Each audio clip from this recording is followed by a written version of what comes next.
សួស្តីបងប្អូនយើងត្រឡប់មកវិញហើយជាមួយការប្រកេនចង្ហាន់លោកនៅលើភ្នំត្បែងនៅក្នុងព្រៃជ្រៅបងប្អូន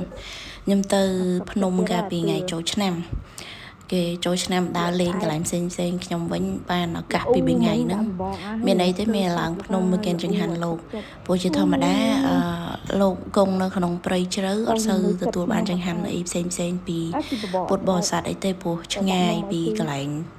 ប្រជាជននៅអញ្ចឹងណាអញ្ចឹងទៅក៏ទាំងយើងទាំងគេយូរបានទៅប្រគិនចង្ហាន់លោកម្ដងអញ្ចឹងក៏ថ្ងៃចូលឆ្នាំហ្នឹងពី3ថ្ងៃហ្នឹងក៏ឡើងភ្នំធ្វើចង្ហាន់ប្រគិនលោករាល់ថ្ងៃ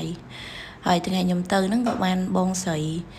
មកក្រុមគាត់ឡើងទៅប្រគិនចង្ហាន់លោកដែរប៉ុន្តែគាត់ប្រគិនបានមួយថ្ងៃហើយស្អែកឡើងក៏គាត់ចុះមកវិញខ្ញុំនៅលើភ្នំហ្នឹង3ថ្ងៃប្រគិនចង្ហាន់លោក3ថ្ងៃហើយថ្ងៃហ្នឹងថ្ងៃទី1យើងឆាត្រប់ហើយស្ងោរជ្រក់សាច់គោហើយនឹងទិញអាទឹកព្រិលនេះយកទៅធ្វើប្រកេន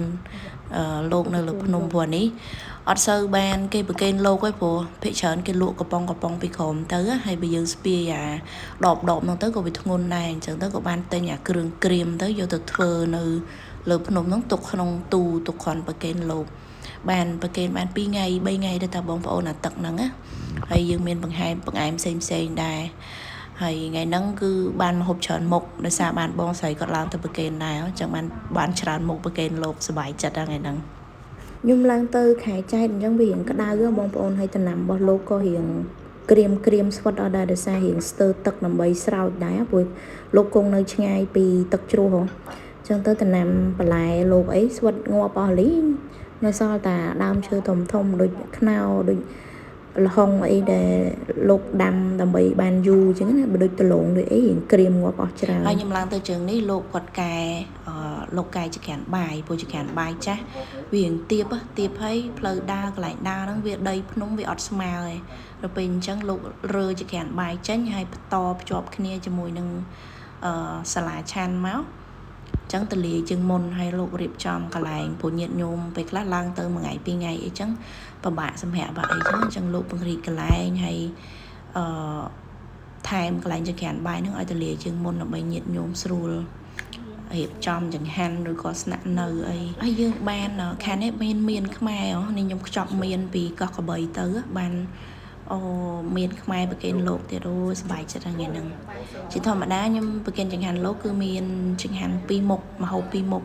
គឺមានសាឡ1មុខហើយនឹងម្ហូបឆា1មុខជាមួយនឹងបង្អែមតិចតួចបង្អែមគឺតាមយើងរៀបចំជូនទៅក៏មានបង្អែមធ្វើនៅលើនឹងផ្ទាល់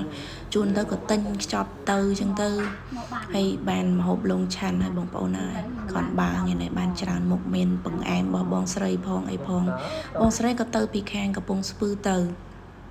ហើយតើបានស្គាល់គ្នានិស័យញាតិញោមលោកដូចគ្នា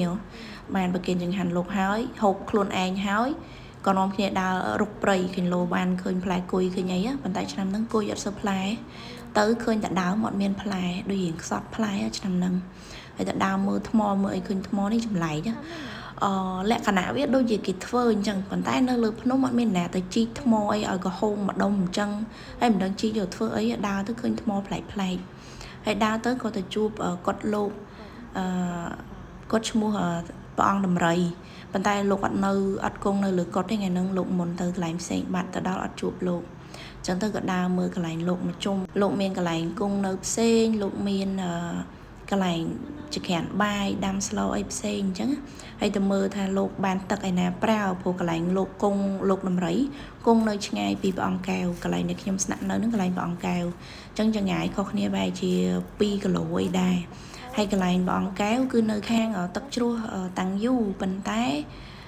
យើងដើរពីទឹកជ្រោះតាំងយូទៅប្រហែលជា3គីឡូអីទៀតលោកអត់គង់នៅកន្លែងតំបន់មនុស្សច្រើនទេព្រោះដោយសារលោកធ្វើ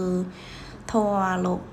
សមាធិអីអញ្ចឹងនៅកន្លែងមានមនុស្សច្រើនវាធ្វើឲ្យមានសម្លេងរំខានអញ្ចឹងណាអញ្ចឹងទៅលោកគង់នៅឆ្ងាយពីកន្លែងពុទ្ធបរិស័ទឡើងទៅលេងហើយដើររកគុយនេះបរាជ័យបងប្អូនហើយឃើញតែថ្មដក់ហេហងនេះដូចឆ្នាំងដែលវាជាប់នៅដីហើយវាបែកអញ្ចឹងណាអញ្ចឹងទៅក៏បានដើរទៅមើលទេសភាពមើលអីហើយឃើញអាផ្លែនេះធ្លាក់មកហ្នឹងក៏រើសលេងទៅមានតែប៉ុណ្្នឹងដោយសាររកគុយអត់បានរកគុយបរាជ័យហើយចិត្តតែដើរអត់មានតែគេជូនទេលោកឲ្យមានផ្លូវចិត្តទៅហើយបើវិញនៅលើភ្នំអីពិបាកលោកដើររទៀត